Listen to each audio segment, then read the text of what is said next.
बिस्मिल्लाहिर्रहमानिर्रहीम। अस्सलाम वालेकुम नाज़रीन, आप यूट्यूब चैनल देख रहे हैं। मैं इमरान खान हूं। इमरान खान साहब की सेहत के हवाले से अभी तक बाहर कोई इतला नहीं आई। सलमान सफदर साहब जिन्होंने इमरान खान साहब से मुलाकात की थी वो बिल्कुल खामोश है। उन्होंने एक रिपोर्ट लिखकर सुप्रीम कोर्ट ऑफ पाकिस्तान को दे दी है। इमरान खान साहब की फैमिली को और उनकी पार्टी को ये report supreme court of Pakistan से लेकर पब्लिक करनी चाहिए। और क्योंकि देखें ना, पब्लिक में बहुत ज्यादा तजस्सुस है और बहुत ज्यादा एक बेचैनी है। इमरान खान साहब पाकिस्तान के सबसे बड़े पॉलिटिकल लीडर हैं और लोगों का ये हक है कि वो ये जाने कि उनकी सेहत के हालात क्या हैं और क्या जेल में उन्हें परेशान कुन हालात में रखा गया है जैसा कि दावा किया जा रहा है। और कैद तन्हाई में तो इमरान खान साहब को डाला हुआ है, ये बात तो हम सारे जानते हैं। उनकी फैमिली भी रोज ये कहती है। तो सलमान सफदर साहब जो है वो तो खामोश हो गए और उन्होंने जिम्मेदारी का मुजाहरा किया कि जनाब मुझे क्योंकि अदालत का फ्रेंड मुकर्रर किया था और मैंने सिर्फ अपनी जिम्मेदारी पूरी की है। वो इसी बात पर खुश हैं कि अदालत ने उन्हें मुकर्रर किया और वो इसे एक बहुत बड़ा ऑनर समझ रहे हैं। लेकिन असल बात यह है कि लोगों की दिलचस्पी इस बात में नहीं है कि अदालत ने किसको इज्जत दी और किसको ऑनर दिया और किसको मुकर्रर किया और वो कितना जिम्मेदार है। लोगों की दिलचस्पी इस बात में है कि इमरान खान साहब की हालत क्या है और इसके बारे में लोग जानना चाहते हैं। यानी ये तो अदालतों की जजों की बेचारों की अपनी कितनी इज्जत रह गई है पाकिस्तान में। जो उठता है उठ के जजेस की बेइज्जती करता है, उनकी तौहीन करता है, बल्कि जजेस खुद इंसाफ के लिए मारे मारे फिरते हैं। इसी मुल्क के अंदर जजेस बेचारे अदालतों में केस करते फिर रहे हैं कि जनाब हमें बचाया जाए। यानी हमारी जो औकात और जो इज्जत पाकिस्तान में रह गई है वो जज बेचारे खुद लिखकर बताते हैं। तो जजेस की अपनी इज्जत नहीं है तो जज दूसरों को क्या इज्जत देंगे पाकिस्तान में, ये हम देख रहे हैं। बदकिस्मती है लेकिन देख रहे हैं। 7 सफहात और 22 पैराग्राफ जमा करवाए सलमान सफदर ने और अब ये सुप्रीम कोर्ट ऑफ पाकिस्तान को पब्लिक को बताना चाहिए और ये डॉक्यूमेंट पब्लिक करना चाहिए कि इमरान खान साहब के हवाले से एग्जैक्टली सूरत क्या है। अच्छा, ये भी एक बात कंफर्म हुई है कि सलमान सफदर साहब को इमरान खान साहब के सेल तक एक्सेस दी गई है। वो वहां तक गए, उन्होंने जाके उसको भी देखा और रिपोर्ट उन्होंने इस हवाले से जमा करवाई है। और इसके अलावा ये बात उन्होंने कही कि मेरे से जो मंसूब करके खबर चलाएगी कि इमरान खान साहब ठीक है, वो खबर गलत है। यानी उन्होंने ये भी नहीं कहा कि इमरान खान साहब की हालत ठीक नहीं है, लेकिन उनका यह कहना था कि मेरे से मंसूब करके जो मीडिया ने यह खबर चला दी कि इमरान खान साहब ठीक है, वो खबर गलत है। मैंने ऐसा कुछ नहीं कहा। मैंने जो भी कहना था वो सुप्रीम कोर्ट ऑफ पाकिस्तान को बता दिया अपनी रिपोर्ट के अंदर। अब जनाब ये मामला पब्लिक के सामने तो आना चाहिए ना। लोगों को इस बात के ऊपर एक बेचैनी है, कौम सूली में टंगी हुई है कि जनाब पता नहीं इमरान खान साहब की जेल में क्या हालत है। क्योंकि जो बुशरा बीबी की बहन है उन्होंने बताया, क्योंकि बुशरा बीबी की अपनी फैमिली के साथ मुलाकात हुई थी, उन्होंने यह बताया कि इमरान खान साहब की जो आंख की हालत है वो 10% भी ठीक नहीं हुई। और यह भी दावा किया गया कि इमरान खान साहब को उस तरह इलाज नहीं मिल रहा और उनकी शिकायत बदस्तूर मौजूद है। और यह मुतालबा किया गया कि इमरान खान साहब को उनके अपने मुआलिजीन से चेक करवाया जाए और स्पेशलिस्ट डॉक्टर जो हैं वो इस मामले को देखें। अब यहां पे पूरी दुनिया से रोला पड़ा हुआ है, आलमी अखबारात में ये खबरें आ रही हैं और बहुत प्रेशर है। यानी अभी अक़वाम मुत्तहिदा का एक वफद आता है, वो आकर मिलता है पाकिस्तान में। यूरोपीय यूनियन का प्रेशर है पाकिस्तान के ऊपर, फिर पाकिस्तानियों का अपना बहुत प्रेशर है। तो आप इमरान खान जैसे लीडर की आंख का आप रिस्क ले नहीं सकते। तो एक इंजेक्शन तो इन्होंने इमरान खान साहब को लगवा दिया और उसमें इमरान खान साहब ने इजाजत यानी अपनी मर्जी भी दे दी कि जनाब ठीक है आप लगवा दें। लेकिन अब इन्हें 4-4 हफ्ते के बाद मजीद इंजेक्शन लगवाने पड़ेंगे। अब दूसरा इंजेक्शन लगाने का वक्त करीब आ गया। ये इमरान खान साहब को इंजेक्शन उनकी मर्जी के बगैर लगा ही नहीं सकते। अगर इमरान खान साहब आप इस बात पे बिगड़ जाते हैं कि जनाब एक इंजेक्शन आपने लगा दिया है, अब 4 हफ्ते हो गए, दूसरा आपने लगाना है, तो मेरी फैमिली को बुलाएं, मैं उनकी मौजूदगी में लगाना चाहता हूं, तो जनाब इसके ऊपर तो फिर कोई कुछ नहीं कर सकता। फिर तो इमरान खान साहब की फैमिली को बुलाना पड़ेगा, इमरान खान साहब के मुआलिजीन को बुलाना पड़ेगा। और क्योंकि देखें ना, एक मरीज इसके ऊपर एतराज कर सकता है, वो ये कह सकता है कि जी मैं ये इलाज नहीं करवाना चाहता। ये हर मरीज के पास हक होता है। और अगर इमरान खान साहब ये कह देते हैं तो इसका बर्डन इमरान खान पे नहीं आएगा, इसका बर्डन पाकिस्तान के फील्ड मार्शल आसिम मुनीर साहब पे आएगा। क्योंकि इमरान खान साहब एक बात बार बार कह चुके हैं और रिकॉर्ड के ऊपर रख चुके हैं कि मुझे कुछ हुआ तो जिम्मेदारी फील्ड मार्शल आसिम मुनीर की होगी और किसी की नहीं होगी। देखिए, इमरान खान बार बार ये बताते हैं कि उनकी कोई जरदारी से, नवाज शरीफ से, बाकियों से कोई लड़ाई नहीं है। ना ये बेचारे इतने जोगे हैं कि उनके साथ इमरान खान अभी लड़े। उनका जो मामला है वो फील्ड मार्शल आसिम मुनीर के साथ है। वो ये कहते हैं मुझे कुछ हुआ या मेरी बीवी को कुछ हुआ तो जिम्मेदारी आसिम मुनीर साहब की होगी।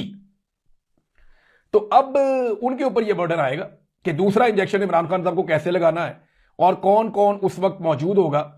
कुछ लोग बार बार ये बयानियां बना रहे हैं कि जनाब इमरान खान साहब की कोई डील होने जा रही है। तो मेरी 2 चीजें मैं उनके सामने रख देता हूं क्योंकि दो ही लिटमस टेस्ट हैं हमारे पास। देखें ना, डील हो रही है तो कोई सबूत आपको देना पड़ेगा या आपको दलील के साथ बात करनी पड़ेगी। तो दो चीजें ऐसी हैं जो हो जाएं तो आप कह सकते हैं कि जी इमरान खान ने डील कर ली। नंबर एक, इमरान खान साहब गैर मशरूत सिद्ध के दिल से माफी मांग लें जनाब कि ये मैं माफी मांग रहा हूं, ये हमने गलत कर दिया। 9 मई के हवाले से यही मुतालबा है DGISPR का, यही मुतालबा है आर्मी चीफ का, यही मुतालबा है जो पाकिस्तान की हुकूमत और टाउट्स में वो बार बार दोहराते रहे कि जनाब इमरान खान को सच्चे दिल से माफी मांगनी पड़ेगी और जनाब वो ये कहेंगे कि जनाब 9 मई में हमने गलत किया तो हम माफी मांगते हैं।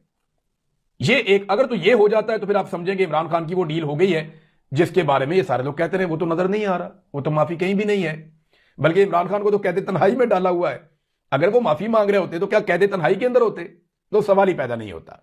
अच्छा, दूसरी ऑप्शन क्या हो सकती है डील में कि इमरान खान साहब खामोश हो जाए, बिल्कुल वैसे जैसे नवाज शरीफ खामोश हो गए थे, साथ उनका पूरा टब्बर चुप कर गया था, मरियम नवाज भी चुप, शहबाज शरीफ भी चुप, हमजा शहबाज भी चुप, पूरा खानदान जो है ना वो सन्नाटा, बिल्कुल पूरे खानदान को सांप सूंघ गया था जिस वक्त ये लोग डील कर रहे थे।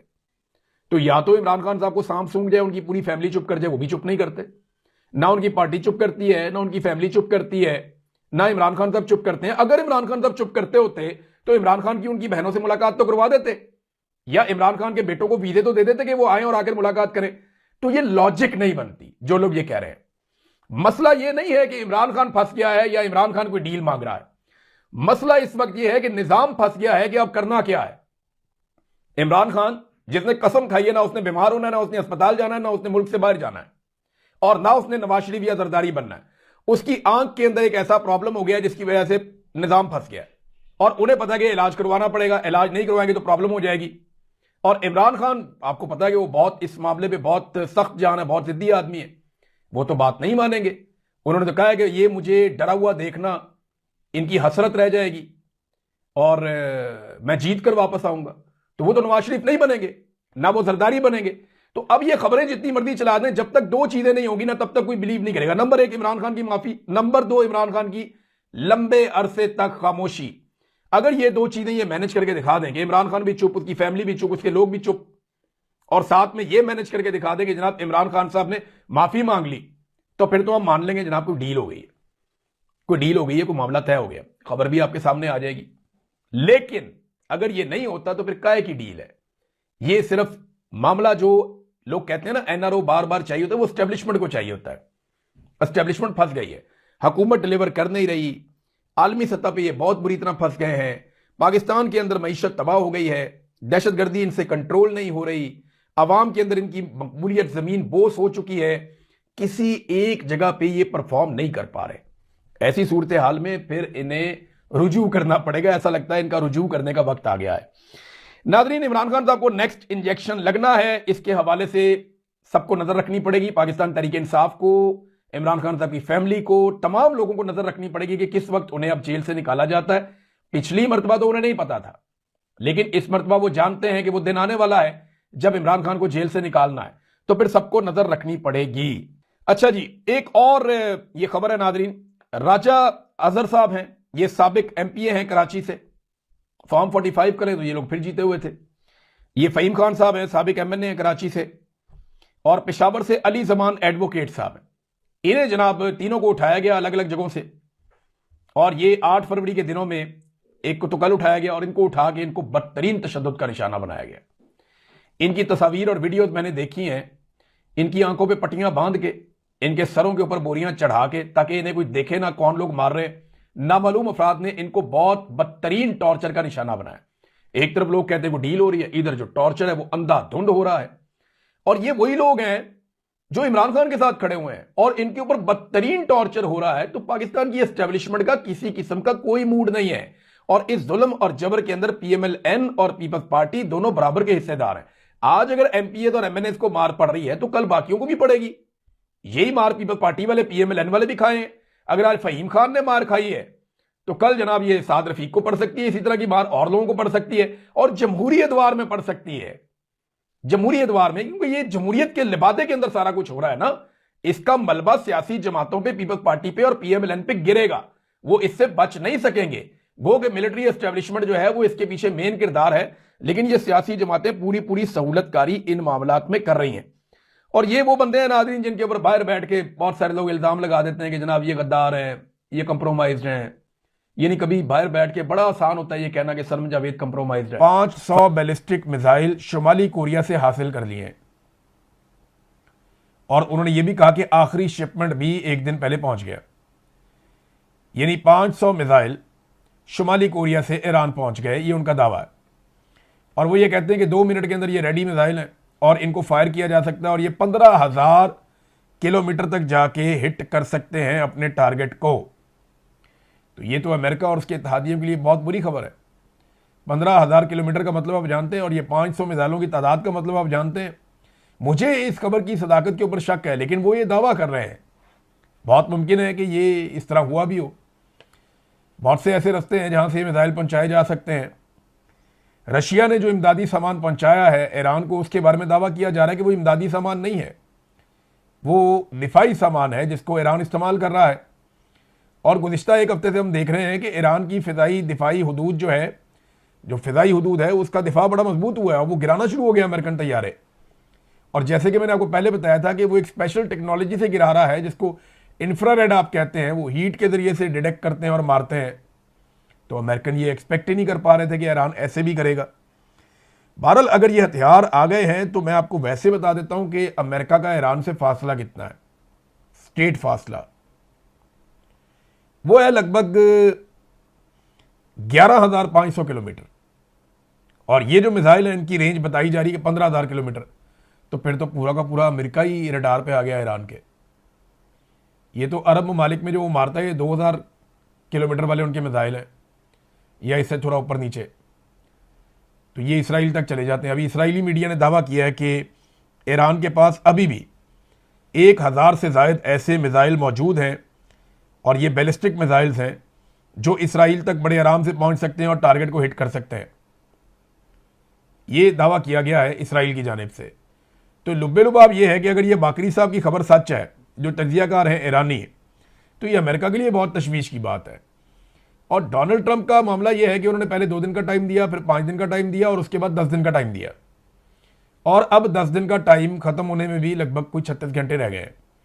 अब से चंद घंटे पहले जब मैं ये वीडियो रिकॉर्ड कर रहा हूं, डोनाल्ड ट्रंप ने अल्टीमेटम दिया कि 48 घंटों का अल्टीमेटम दे दिया कि जनाब शदीद तरीन हमले होंगे। फौजी और हथियार मिडल ईस्ट में बहुत बड़े पैमाने पर उन्होंने पहले ही पहुंचा दिए हैं। तो ट्रंप की ये जो स्टेटमेंट है कि अब बहुत शदीद हमले होने जा रहे हैं ईरान के ऊपर, इसकी तैयारियां, नेतन्याहू ने भी स्टेटमेंट दे दिया है। उसने भी कहा कि अब हम हमले करेंगे और वो लगातार जो हमले कर रहे हैं उनमें कुछ हमले बूशहर के नज़दीक जो उनका एक पावर प्लांट है उसके बहुत करीब करीब धमाके हुए हैं ईरान में। और ये बड़ी तशवीश की बात है। वजह यह है कि ये ईरान का वाहिद एटमी प्लांट है जो अभी फंक्शनल है। यहां पे रूसी वर्कर बहुत बड़ी तादाद में काम करते हैं। रशिया ने अपने आहिस्ता आहिस्ता वर्कर निकालना शुरू कर दिए हैं। अभी उन्होंने अपने 198 अमले के मजीद लोग वहां से निकाले हैं और वार्निंग दी है कि यह ताबकारी फैल सकती है। अगर यह ताबकारी फैलती है तो अब्बास अराक्ची जो वजीर खारजा ईरान के, उन्होंने यह कहा कि जौहरी प्लांट से ताबकारी अगर फैलती है या कुछ ऐसा होता है तो ईरान और खलीज में जिंदगी का खात्मा हो जाएगा। ये इतनी बड़ी तबाही होगी अगर ये ताबकारी फैलती है तो बड़ी मुसीबत बन जाएगी। बहुत बेशुमार बीमारियां फैल जाएंगी, हालात बहुत मुश्किल हो जाएंगे इस खित्ते में रहने, पाकिस्तान तक के लिए मुश्किलात पैदा हो जाएंगी। दूसरा, एक जो तर्जुमान है उनकी फौज के, उन्होंने भी स्टेटमेंट दिया। उन्होंने कहा अगर ये जंग बढ़ती है, जैसे कि ट्रंप कह रहा है 48 घंटे के बाद हम तनसीबात पे हमला करेंगे, क्योंकि पीट हेग्सेथ जो ट्रंप का वजीर दिफा है उसने ये दावा किया और उसने ट्रंप को ये मशवरा दिया और ये अमेरिकन मीडिया के ऊपर रिपोर्ट हो रहा है कि अमेरिका सीरियसली इस बात को अब दुरुस्त समझता है कि ईरान के इंफ्रास्ट्रक्चर को निशाना बनाना ठीक है। पुलों को तबाह करें, यूनिवर्सिटियों को तबाह करें, अस्पतालों को तबाह करें, जो ऑयल तनसीबात हैं उनको तबाह करें, जो बाकी प्लांट्स हैं, पावर प्लांट्स हैं, उनको तबाह करें। तो ईरान को पीछे पत्थर के ज़माने में धकेल दें। लेकिन ईरान ये कहता है कि अगर जंग बढ़ी तो पूरा खित्ता इसराइल और अमेरिका के लिए जहन्नुम बन जाएगा। हम जहन्नुम के दरवाजे खोल देंगे, अगर हमारा कुछ नहीं बचेगा तो यहां भी कुछ नहीं बचेगा। तो ये अरब ममालिक के लिए एक बहुत बड़ी मुसीबत बन जाएगा। एक और ऐसी कार्रवाई हुई है जिससे ईरानी बहुत हैरान हो रहे हैं और उनके अंदर बड़ी तशवीश है। ईरान के अंदर वो ड्रोन मारते रहते हैं, गिराते रहते हैं और वो देखते हैं जाके मलबे को कि ये किस चीज़ का मलबा है। जब भी ड्रोन गिरेगा तो उसका मलबा चेक करते हैं ना। तो 2 मरतबा ऐसा हुआ, एक बुशहर के नज़दीक उसकी तस्वीरें भी आ गई हैं और एक और जगह पे 2 ड्रोन ईरान ने ऐसे मारकर गिराए हैं जो विंग लॉन्ग 2 है। विंग लॉन्ग मैंने आपको बहुत पहले, आज से 2020 में या 21 में इसके ऊपर वीलॉग करके बताया था कि विंग लॉन्ग जो है ड्रोन्स, ये चाइना बनाता है। चैंगडून की जो कंपनी है वो बनाती है, वो तैयारे भी बनाते हैं, ड्रोन भी बनाते हैं। तो ये विंग लॉन्ग 2 जो ड्रोन है, ये चाइना का बनाया हुआ ड्रोन है। इसको दुनिया में बहुत सारे ममालिक इस्तेमाल करते हैं। बांग्लादेश भी करता है, पाकिस्तान भी करता है, यूएई भी करता है, सऊदी अरब भी करता है, और कुछ अफ्रीकी ममालिक हैं वो भी इसको इस्तेमाल करते हैं, उनको भी दिए हुए। और चाइना खुद इसको बनाता है, वो भी इस्तेमाल करता है। अब ईरान के अंदर ये तशवीश पाई जाती है कि वो कौन है जो ये ड्रोन हमारे ऊपर चला रहा है। देखिए, वो चाइना के साथ शेयर करेंगे इसका डाटा और ये दिखाएंगे, तो चाइना ये बता भी पाएगा कि ये वाला हमने ड्रोन किस मुल्क को बेचा था। अगर तो उसके ऊपर कोई नंबर या कोई चीज़ मौजूद है और चाइना के पास ट्रैकिंग का पूरा सिस्टम होगा, वो बता पाएगा कि ये यूएई को बेचा था, सऊदी अरब को बेचा था, या पाकिस्तान को बेचा था, या बांग्लादेश को बेचा था। लेकिन ये जो विंग लॉन्ग 2 दूसरी मरतबा ऐसा हुआ कि चाइनीज ड्रोन ईरानी सरजमीन पर आया और उसको वहां पे हिट किया गया। अब ईरान इसके बारे में जानना चाहता है कि वो कौन है जो इसराइल के साथ मिलकर हमारे साथ जंग कर रहा है और उसने चाइना का ड्रोन इस्तेमाल किया है। नादरीन, अमेरिकी पायलट की तलाश अभी भी जारी है ईरान में। वहाँ के जो ईरान के कबायली लोग हैं वो अमेरिकी फोर्सेस के लिए मुसीबत बने हुए हैं। वो हेलीकॉप्टरों के ऊपर जाते हैं, वो नीचे से फायरिंग करते हैं, उनको नुकसान पहुंचाते हैं, हेलीकॉप्टर डैमेज होकर वापस जाते हैं। तो वहाँ पे एक अलग ही जंग चल रही है।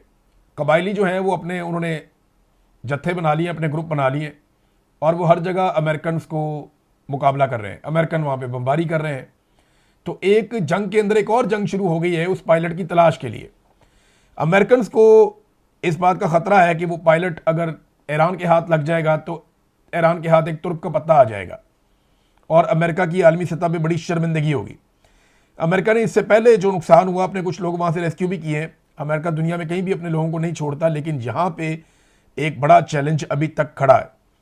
ये अमेरिकी रेस्क्यू टीमों के लिए ईरान के कबायली लोग मुसीबत बने हुए हैं, हेलीकॉप्टरों को नीचे से मार रहे हैं। पूरा जंग वाला माहौल उन्होंने वहाँ पे एक बनाया हुआ है। एक और चीज़ बड़ी इंपॉर्टेंट है, वो ये है कि अमेरिकी फौज ईरान में ज़मीन पर लड़ना नहीं चाह रही। वो नहीं चाहते कि ईरानी सरजमीन पे उतर के वो ईरान के साथ एक जंग में जाएं। अमेरिकी एस्टेब्लिशमेंट इस मामले पे 2 धड़ों में बटी हुई है। उसका नतीजा आपने देखा कि वहाँ पे आर्मी चीफ, बाकी जर्नैल बहुत सारे फारिग कर दिए गए, उनको हटा दिया गया, और वहाँ पे एक अजीबोगरीब तनाव का माहौल है। अमेरिका के अंदर भी, बाहर वो दलदल में फंसे हुए हैं। अमेरिका के अंदर बहुत सारे लोगों का या फौजियों का ये सोचना है कि नेतन्याहू की बातों में आके डोनाल्ड ट्रंप ने अमेरिकी फौज को और अमेरिका को एक अजीबोगरीब दलदल में फंसा दिया है जिससे निकलने का अब कोई रास्ता नहीं मिल रहा। और दूसरी तरफ डोनाल्ड ट्रंप और बाकी उनके हमायती वो ये समझते हैं कि अब लड़ाई अगर लंबी भी चलती है तो फेस सेविंग के बगैर हमने इसमें से नहीं निकलना। तो वो अब फौज को लेकर जाना चाहते हैं मजीद गहराई में कि ज़मीन पे उतरो और जाकर मुकाबला करो। ये मसला यहाँ पे अमेरिका के अंदर एक तनाव की सूरत इख्तियार कर गया है। कुछ 30-32-33 घंटे हो गए हैं अमेरिकन स्टेट डिपार्टमेंट की तरफ से कोई वाजे इस मामले के ऊपर कोई ब्रीफिंग भी नहीं आई। तो जब तक ब्रीफिंग नहीं आती तब तक हमें इंतज़ार करना पड़ेगा। मार्को रूबियो ने एक दावा किया कि कासिम सुलेमानी के रिश्तेदार पकड़े गए हैं और उनको पकड़ के अब आइस जो उनका महकमा है वो ले गया है, और वो कह रहे हैं जी वो हमारे मुल्क के ख़िलाफ़ हैं, हमारे मुल्क के ख़िलाफ़ बातें करते हैं, हमारे मुल्क के अंदर रहते हैं और अमेरिका को बड़ा शैतान कहते हैं। तो ये सारी चीज़ें उसने कहा जी हमने उनको पकड़ लिया है और हम इजाज़त नहीं देंगे ऐसे लोगों को यहाँ रहने की। इसके ऊपर जो है ना वो एक स्टेटमेंट कासिम सुलेमानी की बेटी सामने आई, उन्होंने स्टेटमेंट दिया है। जनरल कासिम सुलेमानी की बेटी नरगस सुलेमानी ने कहा कि उनके वालिद के जिन रिश्तेदारों का दावा किया जा रहा है वो उनके ख़ानदान के रुकन नहीं है, और जिन अफराद के नाम लिए गए हैं वो किसी भी मारूफ रिश्तेदार से मुताबिकत नहीं रखते। बहुत दूर दराज के कोई हों तो हों, हमारे कोई ऐसे रिश्तेदार नहीं है। उन्होंने कहा कि अगर आप कासिम सुलेमानी से या सुलेमानी ख़ानदान से ताल्लुक़ रखने वालों को ढूंढना चाहते हैं तो ज़गरोस के पहाड़ों और लड़ कबाइल में तलाश करें।